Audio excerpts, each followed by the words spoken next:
오늘 시간도 우리 하나님 주시는 놀라운 은총이 함께 하시기를 주의 이름으로 축원합니다. 우리 사람의 인생을요, 생애 주기별 이론에 의하면 몇 단계로 구분이 됩니다. 출생과 더불어서 유아기를 보내고 유아기를 지내서 아동기를 보낸 후에 청소년기, 그다음에 청년기, 그리고 성년 어른이 되어서 이제 성인기를 보내고 또 노년기를 보낸 다음에 또 하나님이 정하신 때가 되면 죽음이라고 하는 것을 맛보게 됩니다.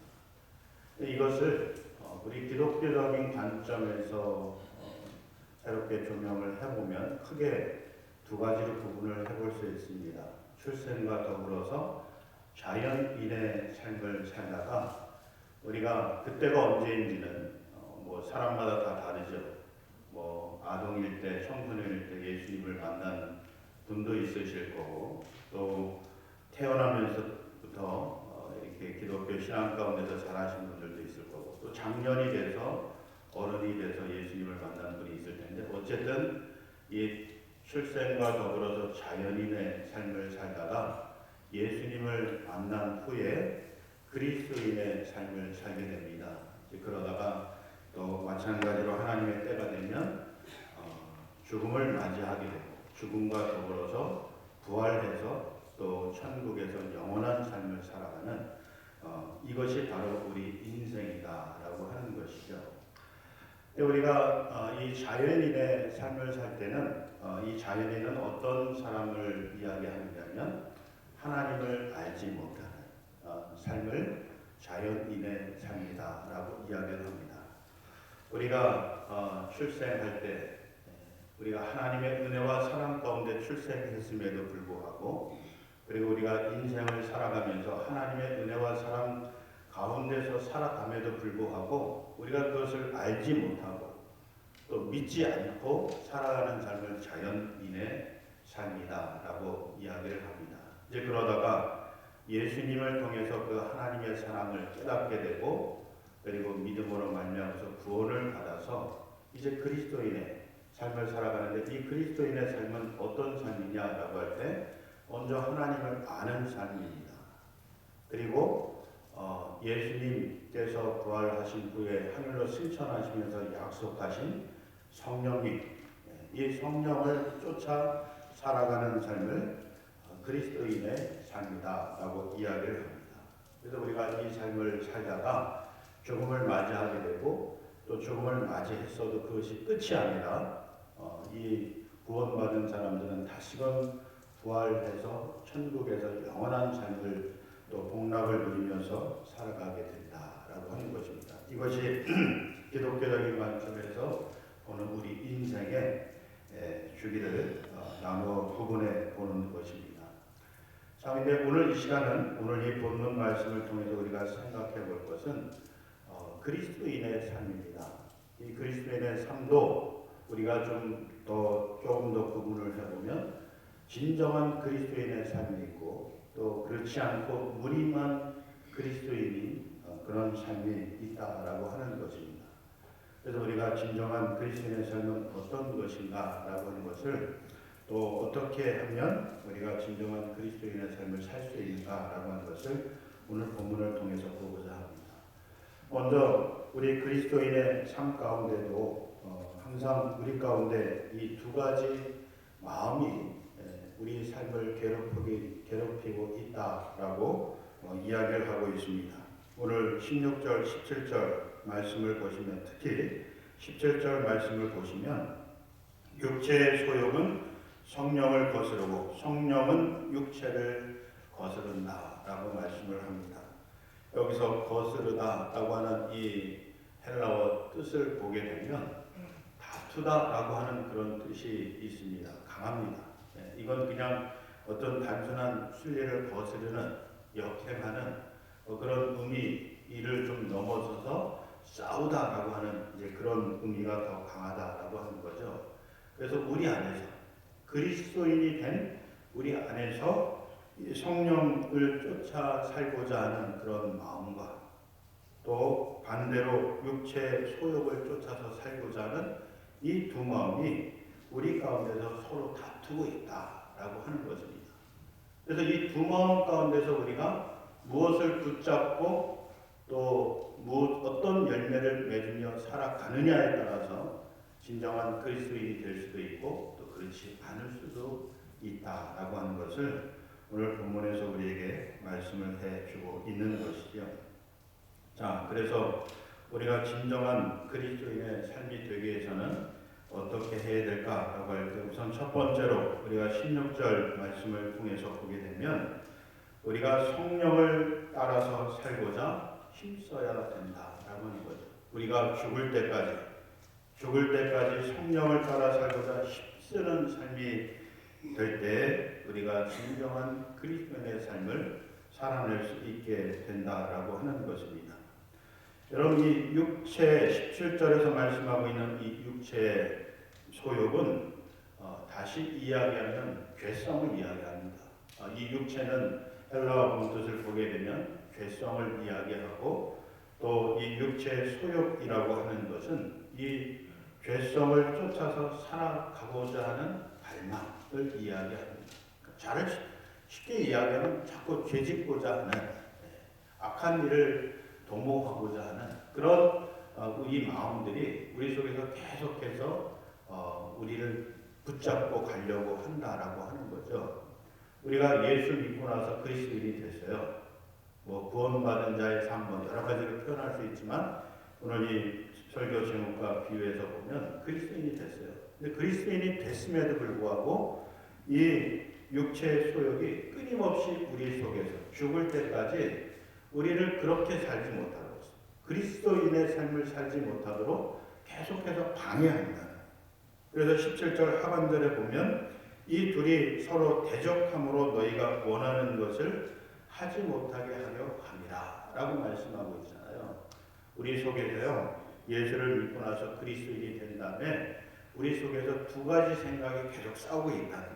하나는 성령을 쫓아 살아가고자 하는 마음, 또 하나는 육체의 소욕을 쫓아서 살아가자는 마음. 이 두 마음이 서로 싸우고 있는데 그로 인해서 우리가 원하는 것을 하지 못하게 만든다라고 이야기를 합니다. 이 말씀이 무슨 말씀이냐면, 자, 우리가 이 성령을 쫓아서 또 성령이 주시는 이 거룩한 마음을 가지고 우리가 살려고 노력을 해요.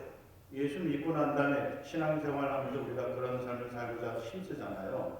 근데 그럼에도 불구하고 우리 속에 아직도 남아있는 이 육체를 쫓아서 살아가고자 하는 마음들, 이 마음들이 계속해서 이것을 붙잡는다. 그렇게 살지 못하도록 방해한다는 거죠.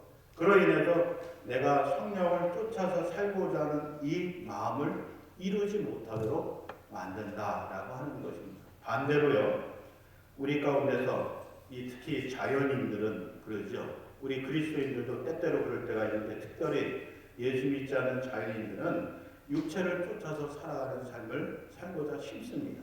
그래서 이 세상이 주는 기쁨을, 쾌락을 추구하고 이 세상에서 성공을 최고의 가치로 여기고 그러면서 성공하기 위해서 다른 사람들은 어찌되든 상관하지 않고 나만 잘 살고 잘 먹고 또 행복하면 된다는 개인주의적인 그런 행복을 추구하는 그런 사람들이 자연인의 삶이다라고 하는 것입니다. 그런 마음들이 계속 솟구쳐요. 근데 우리 그리스도인들은 이 성령을 쫓아 살고자 하는 마음도 있기 때문에 이것이 이 육체의 소욕을 다하여 살지 못하도록 막는다라고 하는 거죠. 그래서 이 17절에서 말씀하고 있는 것처럼 이 두 가지가 서로 다투고 있는데 우리가 어떤 삶을 살고자 노력하는데 그것을 살지 못하도록 방해하는 이런 일들이 끊임없이 우리 가운데서 일어나고 있다라고 하는 것입니다. 언제 우리가 예수 믿고 난 이후에 이런 일들이 계속해서 일어난다. 반대로요, 여러분 쉽게 이야기해서 여러분 믿지 않는 사람들은 이런 고민들을 할까요? 내가 정말 거룩한 성령을 쫓아서 하나님께 영광도 돌려드리고 하나님 말씀대로 좀 순종하면서 살아야 돼, 이런 생각할까요? 절대 하지 않습니다. 알지도 못해요. 그런 삶이 어떤 삶인지도 알지 못하고 내가 그렇게 거룩하게 의롭게 살아야 되겠다라고 생각하는 사람이 없다라고 하는 거예요. 그러나 대부분 이 세상에서 어떻게 하면 잘 살 수 있을까? 행복을 누리면서 살 수 있을까를 많은 고민을 한다는 거죠. 자, 근데 우리가 예수 믿고 난 다음에 이 두 마음을 갖게 되고 그러면 이것이 서로 싸우게 되는데 그러할 때 우리가 무엇을 붙들고 살아가느냐에 따라서 우리 삶이 완전히 달라진다라고 하는 것입니다. 진정한 그리스도인의 삶이 될 수 있는가 아니면 무림한 그리스도인이 그런 삶이 되는가로 결정이 되어진다라고 하는 거죠. 그래서 이 16절에서 사도 바울이 그렇게 우리에게 권면의 말씀을 하는데 강하게 하고 있습니다. 우리 한번 이 16절 말씀 읽어보실까요? 시작. 내가 이르노니 너희는 성령을 따라 행하라. 그리하면 육체의 욕심을 이루지 아니하리라. 그래서 우리가 예수 믿고 나서 그리스도인이 돼서 죽을 때까지 이 성령을 따라서 행하는 삶을 살아가야 된다. 그것도 그냥 사는 것이 아니라 다투면서 싸우면서 이기려고 노력하면서 살아가야 된다. 여러분, 전쟁터에서 사람이 살려고 하면 어떻게 돼요? 그 전쟁에서 이겨야지만 살 수가 있어요. 지면은 죽어요. 물론 포로로 끌려가기도 하지만 죽지요. 그래서 이 전쟁에서 살아남기 위해서는 반드시 승리해야 되는 겁니다. 근데 이 신앙의 전쟁에 있어서도 마찬가지예요. 이 성령을 따라 살고자 하는 삶과 이 육체를 따라서 살고자 하는 이 두 삶이 전쟁을 벌이고 있는데 여기서 성령을 따라 사는 삶에 승리하려고 그러면 어떻게 되겠습니까? 이 육체를 죽여야 한다는 거예요. 그래야지만 이 성령이 살아날 수 있게 되는 거죠. 이것이 그냥 단순히 우리가 노력하는 것으로만 그쳐서는 안 되고 정말 힘써야 된다. 죽을 때까지 여러분들이 이 성령을 따라서 힘쓰는 그런 삶을 살아갈 때 이 육체의 욕심을 이루지 아니하고 이 육체의 욕심으로 인해서 이루어지는 이런 일들을 행하지 아니하고 살아갈 수 있게 되고 그로 인해서 진정한 그리스도인이다 인정을 받고 하나님 앞에서도 부끄럽지 않은 믿음의 사람들이 된다라고 하는 것입니다. 자, 그래서 바라기는 우리 모두가 이제부터라도 이 성령을 진심으로 전심을 다해서 따라 살아가는 그런 믿음의 삶이 되셔서 진정한 그리스도인들이 되실 수 있기를 바라고 그로 인해서 주시는 구원과 영생과 복의 주인공이 되시는 우리 모든 성도들 되시길 주의 이름으로 축원합니다. 이제 두 번째는 우리가 진정한 그리스도인이 되기 위해서는 어떻게 해야 될까라고 할 때 24절 말씀을 보시면 이 육체와 함께 우리 가운데서 계속해서 생겨나는 이 정욕과 탐심을 날마다 십자가에 못 박아야 된다라고 하는 거예요. 날마다. 한 번만 박아서는 안 되고 날마다 매 순간마다 이것이 우리 가운데서 솟구쳐 올라올 때 그럴 때마다 그것을 십자가에 못 박는 일을 해야 된다라고 하는 것입니다. 우리가 19절에서 21절까지의 말씀을 보게 되면 이 우리가 육체를 쫓아 살아갈 때 육체의 소욕을 욕심을 따라 살아가게 될 때 우리 가운데서 일어나는 일들을 정리를 해놓고 있습니다. 간략하게 정리를 좀 해보면 네 가지 영역으로 나눠 볼 수 있는데 첫 번째는 성의 영역, 두 번째는 종교의 영역, 세 번째는 사회적 영역, 네 번째는 개인의 영역 이렇게 나누어 볼 수 있습니다. 이 19절 육체 일은 분명하니 음행과 더러운 것과 허세가 쭉 여러 가지 이야기하잖아요. 이거를 네 가지로 그렇게 분야별로 나누어 볼 수 있다는 거예요. 그래서 그것을 우리가 알고서 거기에 따라서 이제 우리가 십자가에 못 박지 않으면 우리에게 어떤 일들이 일어나게 될까? 먼저 우리가 이 육체의 소욕을 따라 살게 되면 이 성의 영역에 있어서 타락하게 되고 그로 인해서 가정과 개인의 또 사회적인 파괴를 가져오는 그런 결과를 우리가 맞이하게 됩니다. 여러분 이 19절 말씀해 보시면 이 성의 영역을 보면 음행과 더러운 것과 호색이 있어요. 이것들은 어떤 것들이냐라고 할 때 쉽게 풀어보면 이런 것들입니다. 이 사랑이 없는 섹스, 진실한 사랑 가운데 이루어지지 않고 그냥 육체의 쾌락을 위해서 그냥 무분별하게 이루어지는 그런 섹스를 이야기하는 것입니다. 이런 게 오늘날 우리 사회에 많죠. 그래서 파괴되어진 것들이 얼마나 많아요. 그러면서 또 비합법적인 성행위, 그리고 순리에 어긋나는 성추행, 변태, 이런 것들이 바로 이 육체의 소욕을 따라갈 때 우리 가운데 일어나는 악한 일들이다라고 하는 거죠. 그래서 이런 것들을 우리가 날마다 십자가에 못 박지 않으면 우리도 이런 일을 행할 수 있다. 그리스도인이 되어서도 이런 일을 행할 수 있다라고 하는 거죠. 종교의 영역도 마찬가지입니다. 참신이신 하나님이 아니라 잡신을 믿거나 또 이교도의 종교 행위를 탐닉하는 그런 모습들을 보인다라고 하는 거죠. 여러분, 이게 바울 시대뿐만이 아니에요. 오늘 이 시대도 마찬가지예요. 여러분, 제가 일부 예배 때도 여쭤보기도 하고 또 말씀드리기도 하고 그랬지만, 여러분, 우리 그리스도인이 돼서도 우리 특히 동양인들 또 한국 분들 가운데서 그리스도인이 되어서도 아직까지도 미신과 우상에서 벗어나지 못한 분들이 많이 있다라고 하는 거예요.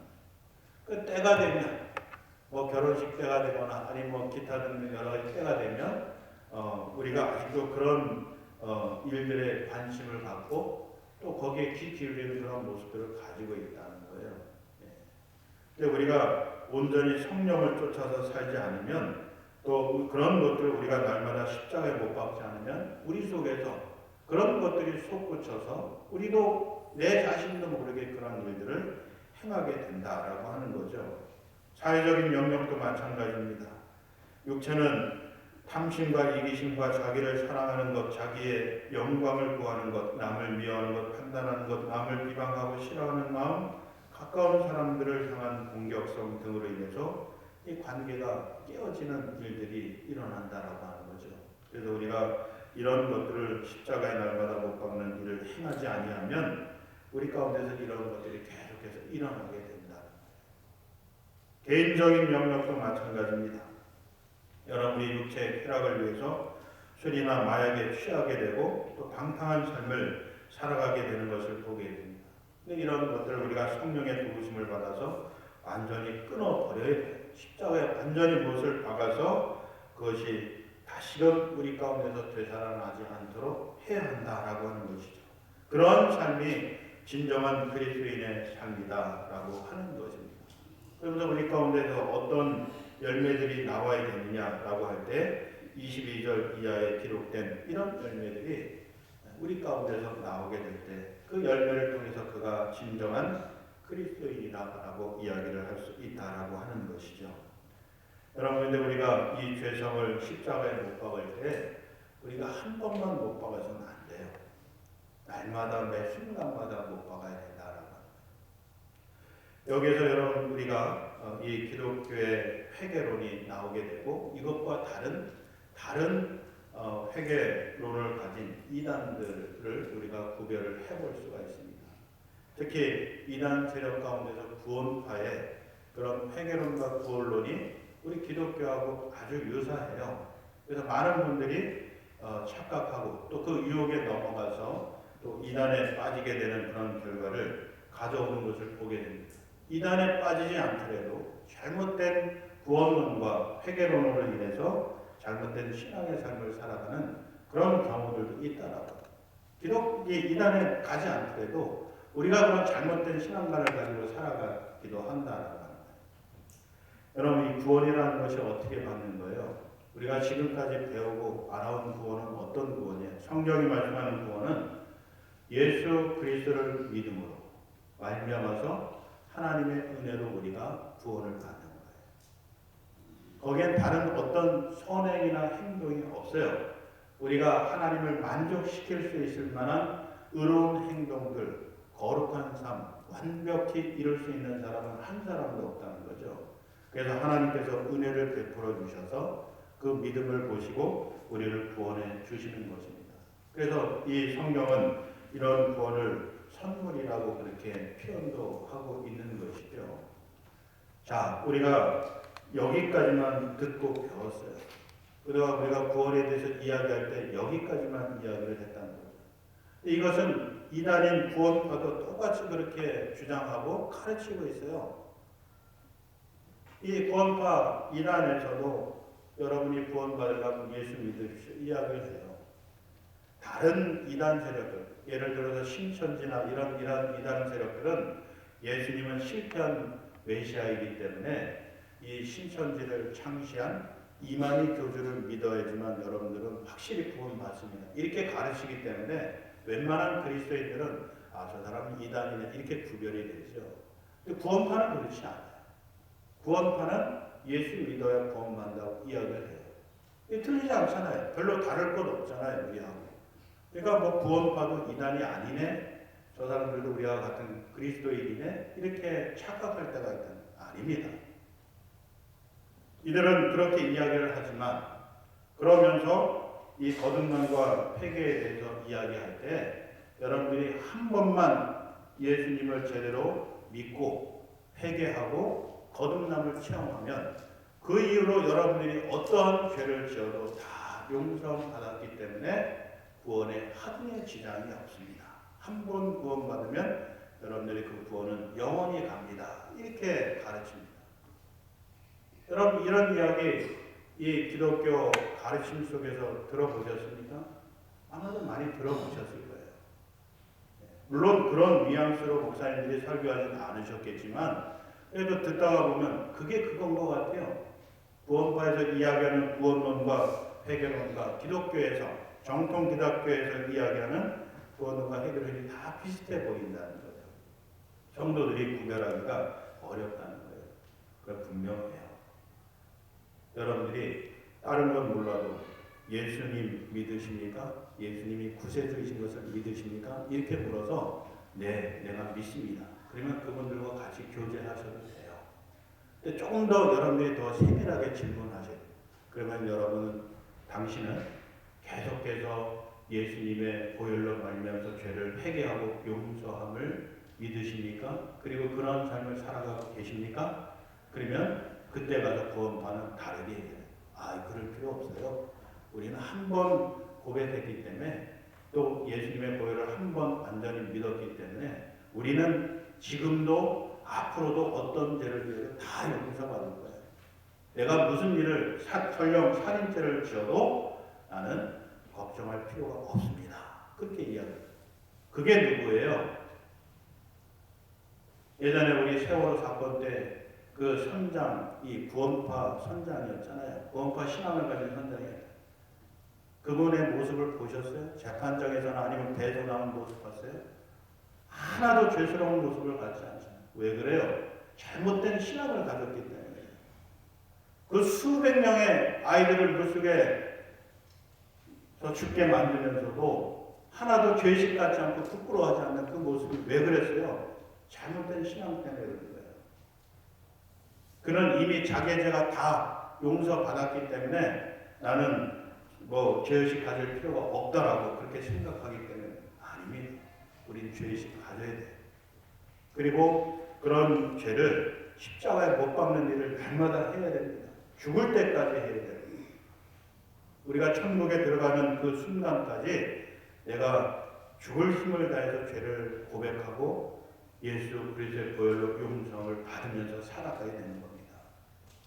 왜냐하면 여러분 제가 예수 믿고 나서도 우리가 그리스도인의 삶을 사는데 이 그리스도인의 삶을 두 가지로 말씀드려요. 계속해서 오늘 본문에 보면 성령을 따라 살고자 하는, 그래서 죄짓지 않고 거룩한 삶을 살고자 하는 이 성령을 쫓아 사는 삶하고 또 아직도 우리 속에서 계속해서 남아서 우리를 죄짓게 만드는 이 육체의 소욕, 죄성, 이게 계속 싸우고 있기 때문에 이건 어느 누구도 자유스러운 분이 없어요. 저도 그렇고 여러분도 마찬가지입니다. 그래서 우리가 죽을 때까지 계속해서 성령을 붙잡고 살아. 그래서 오늘 16절에서 사도 바울이 그렇게 강하게 권면하고 있는 성령을 따라서 살아라. 그래야지만 우리가 이 육체의 욕심을 이루지 않는 진정한 그리스도인의 삶이 될 수 있다. 그렇게 이야기를 하는 것 아니에요. 그러면서 또 24절에 그렇게 다시 한번 강조하는 거잖아요. 너희가 날마다 이 육체를 쫓아서 살고자 하는 그러면 이 죄악된 것들 행동으로 드러나지 않더라도 우리 속에 계속해서 솟구치는 이런 욕심들, 성적인 욕심들, 또 사회적인 욕심들, 개인적인 욕심들, 이런 거를 날마다 십자가에 못 박아서 죽여라. 그래야지만 너희가 성령을 따라서 사는 삶을, 그리스도인의 삶을 온전히 이룰 수 있다. 그렇게 이야기를 하고 있는 겁니다. 이걸 여러분 우리가 그냥 가볍게 여기지 말고 정말 말씀 그대로 우리 믿음의 삶에 적용해서 성령을 쫓아 사시고 십자가에 날마다 죄를 못 박으시는 그런 삶을 통해서 온전히 성령을 쫓아 사는 그리스도인의 삶을 이루셔서 하나님 앞에서도 부끄럽지 않고 하늘의 놀라운 상을 받아 누리시는 복 있는 성도들 되시길 주의 이름으로 축원합니다. 마지막으로 25절 말씀에 보시면 성령으로 살고 성령으로 행해야 된다라고 하는 것입니다. 성령으로 살고 성령으로 행하라. 여기서 행하다라고 하는 이 말씀은 발자취를 따라가다, 모범을 따르다라고 하는 그런 의미가 따라 살아간다는 그런 의미가 있어요. 그래서 여러분 우리가 이 성령으로 행하다라고 하는 이 말씀 속에서는 먼저 이런 의미가 담겨져 있어요. 성령의 인도하심을 먼저 받아요. 우리가 어디로 가야 될지 알려고 하면 누군가가 그 길을 가르쳐 줘야 되잖아요. 그래서 우리가 성령님께서, 근데 그 길을 누가 가르쳐 주시냐면 성령님이 가르쳐 주신다. 그래서 우리가 기도하는 거죠. 성령님, 내가 오늘 어떤 삶을 살기를 원하십니까? 내가 어떤 일을 행하길 원하십니까? 특별히 하나님의 영광을 위해서 내가 어떤 일을 하기를 원하십니까? 이렇게 기도하는 거예요. 그러면서 성령님이 음성을 통해서 주시거나 또 이렇게 말씀을 듣는 가운데 주시는 말씀들을 통해서 하세요. 말씀하세요. 그러면 이 말씀을 듣고 그 음성을 듣고 어떻게 해야 될까요? 아, 은혜 받았으니까 좋다, 기쁘다, 즐겁다. 여기서 이렇게 멈추고 있어야 될까요? 아닙니다.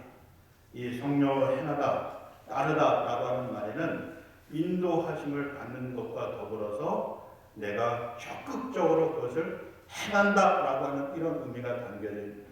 그래서 말씀을 주시면 그 말씀을 가지고 내가 따라 살아가는 이 삶이 같이 있어야 된다는 거예요.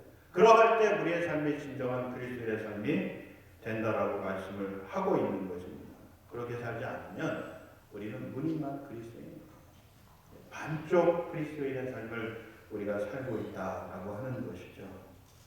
그래서 우리가 날마다 이 죄를 십자가에 못 박는 것과 더불어서 성령님께 그렇게 물으시면서 사세요. 성령님, 내가 오늘 하나님 영광을 위해서 무엇을 하기를 원하십니까?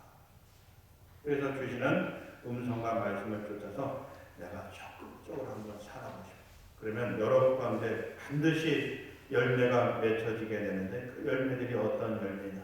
22절, 23절에 보시면 이런 열매들이 여러분 가운데서 드러나게 된다라고 하는 것이죠. 이 열매를 보고 저분은 진정한 그리스도인의 삶을 사시는 분이구나 라고 하는 것을 알 수 있게 된다라고 하는 것입니다. 자, 그래서 바라고 원하기는 우리 모든 성도 여러분들이 성령의 인도하심을 받고 또 성령을 따라 적극적으로 행하는 그런 삶을 통해서 이 성령의 열매를 여러분 삶 가운데서 드러내 보이시고 그로 인해서 여러분들이 그리스도인이라 인정을 받으시고 칭찬받는 믿음의 사람들이 되실 수 있기를 주의 이름으로 부탁을 드립니다. 기도하겠습니다. 사랑이 많으신 아버지 하나님, 우리가 자연인으로 살아가면서 육체를 쫓아서 악한 일들을 행하고 그로 인해서 죽을 수밖에 없었던 존재였지만 예수 그리스도를 만나게 하시고 그로 인해서 우리가 새로운 삶, 그리스도인의 삶을 살게 하여 주셨사오니 참 감사드립니다. 그러나 여전히 우리 속에서 이 육체의 소욕이 우리로 하여금 그리스도인의 삶을 살지 못하도록 방해하고 있습니다. 성령님 우리를 도와주셔서 온전한 그리스도인의 삶을 살아가는 저희들 될 수 있도록 도와주시고 또 우리가 그렇게 살도록 힘써서 진정한 그리스도인이라 인정받는 사람들 되게 하사 죽고 부활하여서 하나님 심판대 앞에 섰을 때에 잘했다 칭찬받고 영생을 누리며 천국의 복락을 받아 누리는 복 있는 성도의 삶이 될 수 있도록 인도하여 주시옵소서. 감사드리며 예수님의 이름으로 기도드립니다.